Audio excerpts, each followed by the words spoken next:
The Combine came and the Combine went, and we are left once again asking ourselves if it really mattered in the first place. And we're going to discuss that, and after we're done, we'll get into a few of the notable results which I think are worth touching on. But to the big question, how important is the Combine? I bounced back and forth on this, and I've kind of come down and said it's pretty important, but it's a demonstration of can you avoid showing off any red flags for the weekend, whether that be physically or during the interview process. That's why it's important. Very rarely is some athletic trait we already didn't know about revealed in the Combine. People already knew Xavier Worthy was fast. People already knew T'Vondre Sweat was a large human being. The question is, did any red flags show up? And that's why the Combine is important. As for the casual viewers at home, it's also nice seeing the 4-yard dashes, the times, numbers, whatnot. But really, it's about not tanking your own draft stock. Well, I think the Combine is important and it gives you information about prospects we don't already know about, and it's not as important for the players we know are generational prospects, which is why we saw some prospects not even participate in the Combine this weekend. But to speak to Xavier Worthy, yes, we know on tape that he's extremely fast, but you can't exactly know just how fast he is in a 40-yard dash, and of course on-field speed is more important. I mean, with Kyle Hamilton a few years ago, he runs a 4.49, and then all the narratives start that he's not exactly this electric safety that isn't as fast, may not be able to cover tight ends with the rest of them. He goes to the NFL, second year, first team All-Pro, and he's been phenomenal. So at the end of the day, when it comes to the prospects that are viewed as generational, the Combine does not matter as much. But when it comes to Xavier Worthy specifically, with how loaded this receiver class is, it may bump him up into the first round. I mean, there's 7, 8 receivers that you could conceivably see being taken in the first round compared to last year, where was there 3, 4 taken, and some of those maybe you saw falling to the top of the second round. It's a much better wide receiver class, and when you run a 4.21, you reaffirm to scouts that you have the potential to be the fastest receiver in the NFL,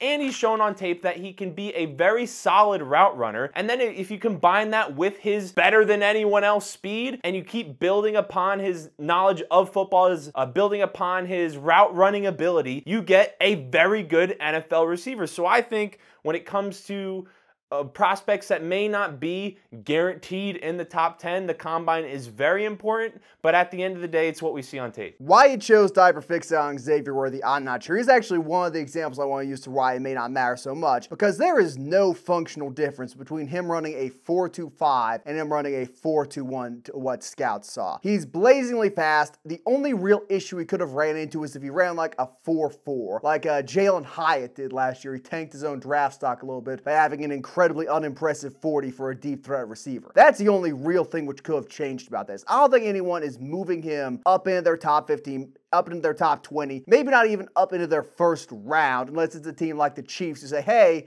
we'd love a deep threat receiver, although I really do think they've had enough of the gadgety guys, given how Kadarius Toney and Sky Moore have worked out for him. I don't think it matters all that much, but I do think there are some important performances we can highlight that other than the 40 time, there's some meaningful stuff which was done. The guy I want to touch on, the guy I think who was going to be the first defender off the board in this year's draft, who had the best Combine, is Dallas Turner. And we knew how much of a physical freak Dallas Turner was going into this. But the thing which stood out to me, he has 34.5-inch arms. That is longer than most offensive tackles in the NFL. That is longer than Dwight Freeney. That is longer than Khalil Mack. That is longer arms than DeMarcus Ware. That is freakishly long arms for defensive end. He is going to be able to do a lot with that. He is going to have the flexibility, the ability to move off tackles with those, and that's one of the things you get from the Combine. We knew his arms were long, but did we know that they were that long?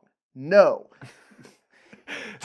And they're girthy too, but their arm length is the big thing about him. Yes, he had a 40-inch vert. Yes, he ran a 4.40 at 250 pounds. Both those are incredibly impressive. He's the most athletic defensive player in the draft this year. But the arm length is what really sold me on him in terms of that. That's some of the stuff you get from the Combine, why I think it's really important. And he already is a quote-unquote generational prospect. He was going to be the first end off the board, presumably, and that's just been reconfirmed. So if his arm length was, a couple inches shorter. If he was 32 inches, 31 inches, closer to the average defensive in length, very functional still, but if it was closer to that, I could see someone like Verse from Florida State going over him. Not so much anymore. It's also, I want to look at Chop Robinson off that he tested well enough to say, okay, the 40's fast. We know exactly how big he is now. That's kind of reconfirmed that there is no shot he goes in the top half of the draft. If he showed up weighing 250 pounds and running the 40 he did, maybe he would have gotten moving up. But he's just a little guy, comparatively speaking, for that position. Like, the physical measurements are the important part of the combine. Well, I agree with everything you said about both prospects, and I don't have much to add to either of them.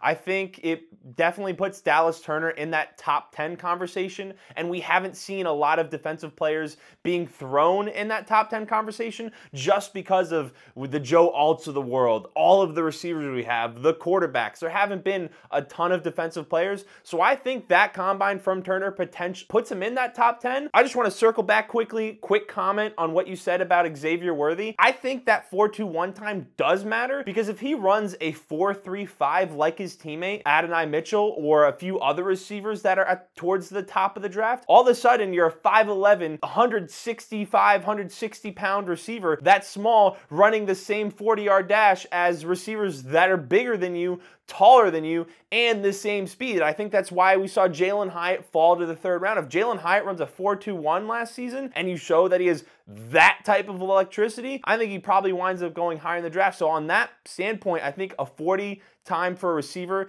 that's smaller like that 100% matters. Yeah, it wasn't a red flag. We already knew Xavier Worthy was one of the fastest players in the country. That's why I was saying, like, him running a 4.21 does not do anything to shake that. What would have shaken is him running the same speed as his peers. We already thought he was supposedly faster than them. What you're describing is a red flag. It's not a big red flag, but him being somewhat slow would have been slow compared to what he is, would have been a red flag. We knew he was a 4.2, maybe low 4.3 guy, given his career in college, given his track history, given the type of athlete that was. This was not some epiphany to people. The 4.25 he ran on his first attempt was probably about what people were expecting him to do. We knew he was fast. What I'm saying is nothing would have really changed if he ran a normal 40 for his standards. He ran a fast 40. It's something, last thing, I know we spend a lot of time on Worthy, but something for him is some people are questioning his size and ability to be a high-level NFL receiver. I mean, you look at players from recent draft classes.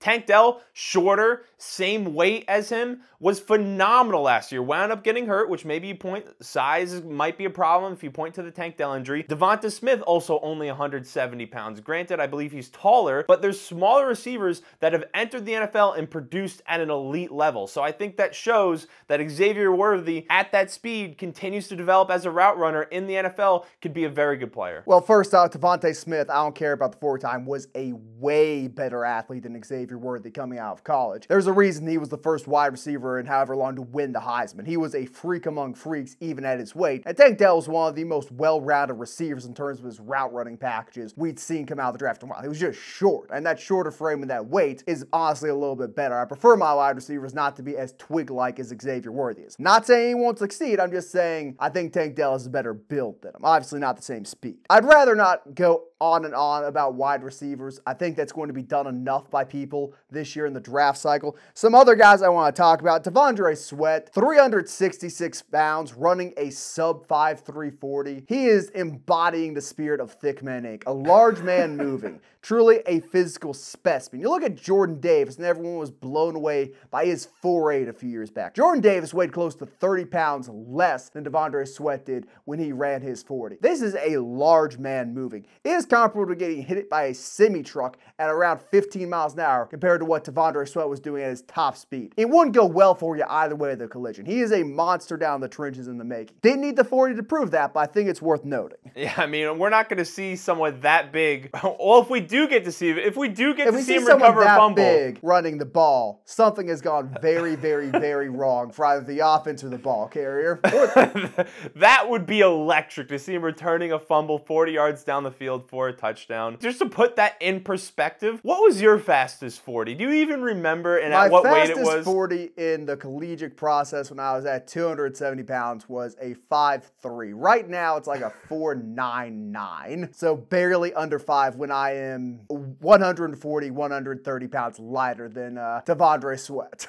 Which just shows you how elite of a 40 that is. When I was in high school, I ran, I think, a 5 flat at mid 250s, 100 pounds lighter. Ridiculous numbers that was 366 pounds? 366, yes. Doesn't even make sense. 360, the important part also, only 6'4". If he was a 6'7" offensive tackle with longer legs running that speed, maybe it's a little bit less impressive, but a compact 6'3", 6'4", he was probably standing on his tippy toes when they measured his height. But that is freakish stuff, really. Some team is going to be very lucky to draft him. If he played in the 1990s, this guy would be an early first-round pick. Anyway, a few other people worth noting.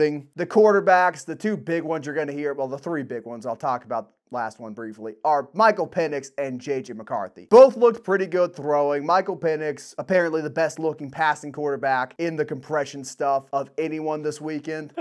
I've never been a huge advocate for looking good at the combine thrower. I think looking terrible at the combine may be somewhat of a red flag, but there's really nothing to be gained by going out and throwing on air. Having said that, J.J. McCarthy did gain something. 6 fastest 3, six fastest 3 cone drill. Fastest among quarterbacks, I believe, 20-yard shuttle. Ran a faster 20-yard shuttle than guys like Chop Robinson and Troy Franklin out of Oregon. Faster 3 cone drill than our pal Rome Odunze. He's clearly a very quick athlete. I'm a bit surprised he didn't run the 40. I think part of that comes from him putting on 5-10 pounds to weigh 220 at the combine. Maybe had a lead pipe shoved up somewhere. That's kind of why I think Jaden Daniels didn't run the 40. He was carrying a lot of extra weight, and it definitely would have affected him. But very good performance from JJ athletically. When he runs a 4.3 or a 4.4 at Michigan's Pro Day, I think he is going to see his draft stock bump up a little bit more. Dear God, I really hope he does not go to the Giants. Something quickly just on quarterbacks in 40-yard dashes. For me, I don't feel like a 40 time really matters for a quarterback at this point, because the most important thing for a quarterback getting rushing yards is, has he worked in a system where there's read option and quarterback run options first? Is he good at that? The 40 time isn't necessarily going to determine if he's a high-level runner. I mean, Desmond Ridder ran a 4.5 last year, has one of the fastest quarterback 40 times in recent memory. He's not exactly been an elite. There were other issues with Desmond Ridder. There was a lot going on with that. There's a lot going on in Atlanta, but point being, a 40 time doesn't translate to being a good runner of the football at the quarterback position.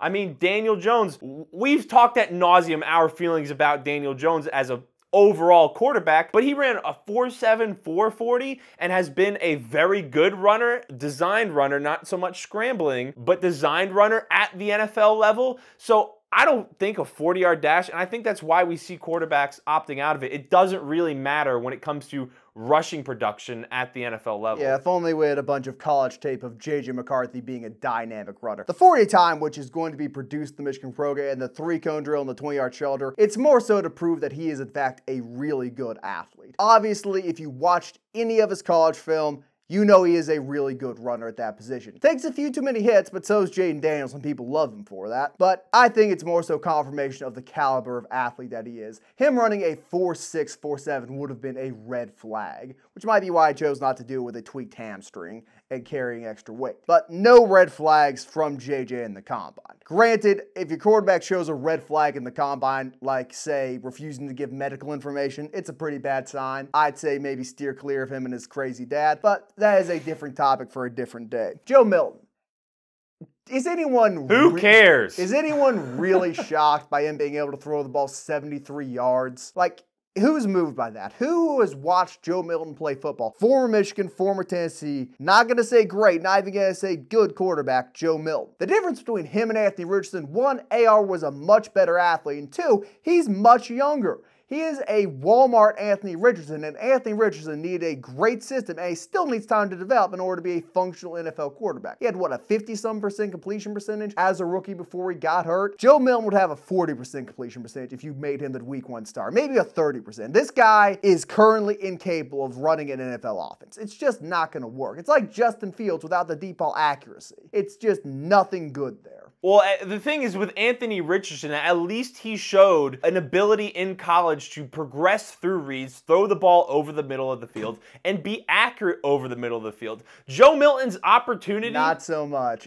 He showed the ability. He showed the ability. That's why he got picked 4th overall. Joe Milton, he had the opportunity to prove himself as a passer this season and make him somewhat relevant in quarterback draft conversations. Going to the combine and throwing 70 yards, which we knew he was capable of since he basically entered college, shouldn't rise his draft stock. It's not going to rise his draft stock. And being able to throw the ball through a brick wall, we knew that he was able to do that too. But he hasn't been able to pass the ball at a high level or elite level in college. So there's no reason to... Now, he has improved slowly with each year, but he hasn't improved to the point where one decade in, he's going to be a halfway decent NFL starter. There you go. Maybe he sits behind Patrick Mahomes for the next decade. I hope the Giants draft Joe Alt and pick Joe Milton in the 2nd round. That would be the best case scenario for Joe. Go to a coach you have a lot of respect for the offensive mind of. Get a functional O-lineman there in Joe Alt, who surely won't turn into a bust like all other Giants linemen. That's the dream situation in New York, man. There's no way Joe Milton goes before round 4, in my opinion. We will have to wait and see. I think it would be really funny, though, if a team like the Bills or the Chiefs just grabbed him and stuck him on the end of the bench. Finally, Theo Johnson, who had the best athletic score of any player at the combine, a perfect 10 out of 10, 6'6", 40-inch vert, 4'5", 40 at like, what, 260? It doesn't matter. This dude was not a particularly aggressive catcher of the ball in college football. He wasn't an amazing blocker. He had a lot of limitations at quarterback.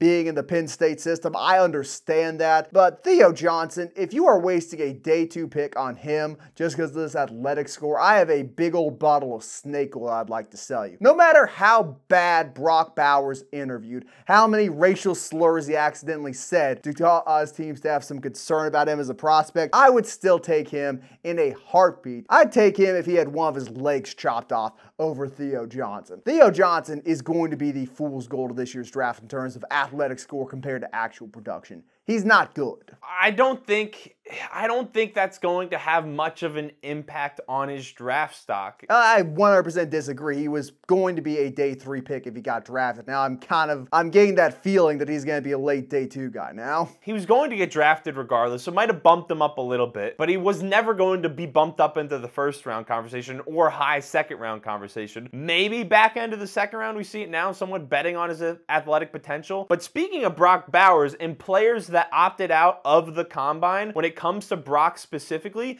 the people that are upset by this and criticizing it, I don't feel like they're truly evaluating the situation for these generational prospects. We've seen Brock do everything possible on a football field at a high level. We've seen him take tight end arounds to the house. We've seen him beat man coverage at a high level. We've seen him beat zone coverage at a high level. We've seen him high point the ball versus man coverage at a high level. There's nothing he could do at the combine to block. Oh, he's going to show that at the combine? Well, Darnell Washington showed it at a combine a year or so back, which got him picked a round or 2 earlier than he would have been. I would appreciate the lack of glaze of our good pal just a little bit. He is a Travis Kelce-esque player, except smaller, worse athletically, in my opinion. Maybe on-field athletically is a better term for it, and probably a worse blocker. Look, I got no issue with him not participating in the combine, but the stuff I've heard, which I have no reason not to believe is true, he interviewed like an absolute moron. If you're going to not participate in the combine athletically, fine. Don't show up and interview like a dumbass. He tanked his own draft stock by what came out of his mouth. Also, him not participating in the combine, I think it just goes to show that he's maybe 230 pounds at best, which I don't know about you, feels a bit light for a tight end to be picked at the first 15 picks. So you think he's going to fall out of the top 15? The combination of terrible interviews, not particularly impressive physical frame, and not doing anything to improve his draft stock this past season, getting injured and probably hurting it a little bit, I could see him falling out of the top 15. Now, unless Harbaugh decides, this is our guy, I want to grab him early, and by early I assume he's trading back to like 10, 11, 12 with a team who wants a quarterback. Unless Harbaugh does that, he's probably not going to the top 10, top 15. I think something also, another reason why he probably didn't participate was there was still that, it was an ankle injury he had towards the end of the season. I know he came back, but he didn't exactly look to be playing at the high level he was at the beginning. So maybe that's something that was still affecting his athletic performance. But with a prospect like him, I don't think, now the bad interviews can certainly affect his draft stock, but I don't think there was much to be gained from on the field workouts from him. Come to think, I'm thinking about this and I'm talking through. The best tight end in football history is Rob Gronkowski, who is kind of a moron. And the best tight end currently is Travis Kelce, who is kind of a moron. So maybe bad interviews is actually a good sign for the tight end position. If you got a mature quarterback who can tell your guy where to go, or your guy's capable of running around with the play breaks down, maybe that's all that matters. You're coming around to I've done a 180. I've thought about the tight ends, the IQs, the brain cells hanging out by themselves up there. Anyway. And you mentioned Caleb Williams, him not testing, whatever's going on. Who mentioned Caleb Williams? What? You did, briefly. Did I say his name? You mentioned him and his dad. I did not mention him and his dad. I just mentioned that it was a foolish decision for someone not to give any medical information while having a crazy father. That could apply to anyone. I think we know who you're talking about. I think you like making assumptions. We can talk about Caleb Williams, though. When it comes to him not testing, another very similar situation to Brock Bowers. We've known he's going to be the first overall pick since last season started. Despite his best efforts. Exactly. And the only thing we've seen about him in the media, from fans on social media, is complete negativity. And there's no reason for him to go out and give the world any more ammo, because let's say there's one bad throw he has, if he decides to throw at the combine, that's going to be blown up all over social media with the amount of people that already hate him, and you don't need to put that out there. Why would you want to deal with that yourself? Because he's the most nitpicked prospect in this year's draft class. It happened with the people that hate JJ McCarthy. There's one throw that he completely sailed over the middle when he threw. Of course, that's the only video going around on social media. Can you imagine Caleb Williams? No one is talking about Caleb Williams not participating in the combine in the sense that you're trying to make it sound. They're talking about him refusing to do the medical evaluation for all 32 teams, being the first guy in NFL history to say, nah, I don't think I'm going to do that. Come to my pro day and I'll let you, the teams I deem appropriate to do it personally. That is somewhat of a red flag. If Bryce Young, if Kyler Murray, the two shortest people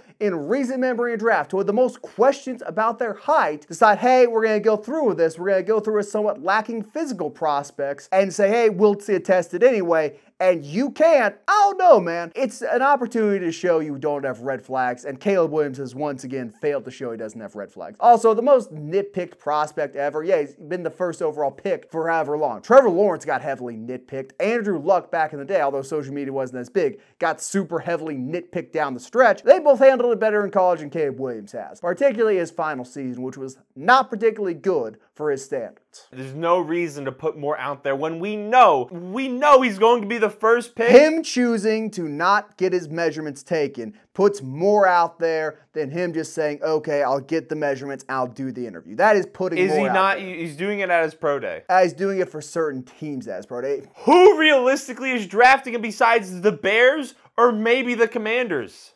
Okay, we could do that for every single top overall prospect. Who besides the Jaguars was going to draft Trevor Lawrence? Who besides the Colts was going to draft Andrew Luck? Who besides it doesn't the Cardinals matter what the historical precedent is. If you are so determined to be different, that is a red flag. Before this becomes the Caleb Williams is a bust episode of the Thick Manning program, we are going to simply end the video telling us we will see you in the next episode. You didn't even let me talk about everyone I want to talk about. No, don't take that off yet. You told me you didn't have players written down. I said I wanted to talk about the players who didn't test. Didn't we just talk about them? There's still Marvin Harrison. Oh, what do we have to say about Marvin Harrison? He's still going to be the first wide receiver off the board. Exactly. He risked more by testing at the combine. Same with Caleb Williams. Same with Brock Bowers. If he went out there and ran a 40-yard dash. If he goes out there and runs mid 4.4s or 4.5, all of a sudden doubt goes into teams' minds. Maybe Malik Neighbors also didn't participate, which I think that was a missed opportunity for him. If he goes out there and runs a blazing 40, all of a sudden you catapult yourself into maybe being taken before Odunze or taken before Marvin Harrison. Hey, how tall is Marvin Harrison Jr.? 6'4". How big are his hands? Big. How long are his arms? Large. Well, we know that because he consented to doing the medical interviews. Not the same thing. Anyway, anything else? Would you like to talk about someone else? Olu Fashanu didn't test particularly well. He's someone who, with the way he's handled the draft process last year, likely would have been one of the first tackles off the board in the top 10. No, you are overhyping Olu a little bit there. He was well regarded, but I don't think he was that well regarded. He was going to be a day one pick, but he wasn't going to be the first tackle off the board. He stayed to improve his draft stock. With the way the combine went, I think he's someone that hurt his draft stock because relative athletic score, however heavily you value that, Joe Alt blew him out of the water, I think asserting himself, if anyone has a tie between the two, as the #1 offensive tackle in the draft, and he fell in 9th among all offensive tackles in this year's draft class. So I don't think it was a great combine for him in between not going into the draft last year, where he was very highly regarded amongst the other offensive tackles, and now this year testing poorly. I think he's cost himself some money. He's going to be a day one pick. He is going to be a day one pick. He's going to be a top 15. If 2 offensive linemen go off the board, the top 15, he's going to be one of them. But the difference between getting picked 8 and getting picked 15 is, I believe, $4 to $6 million. Yeah, and the difference between getting a contract extension for a, at the time, record-breaking amount is different than signing a veteran man. The first contract doesn't matter. That has been our thoughts on the Combine and its relevance. A few players. Let us know what your biggest takeaways from the Combine are down in the comments below. Use code FIC on Underdog, 2 C's. Like the video, subscribe, and we'll see you in the next one.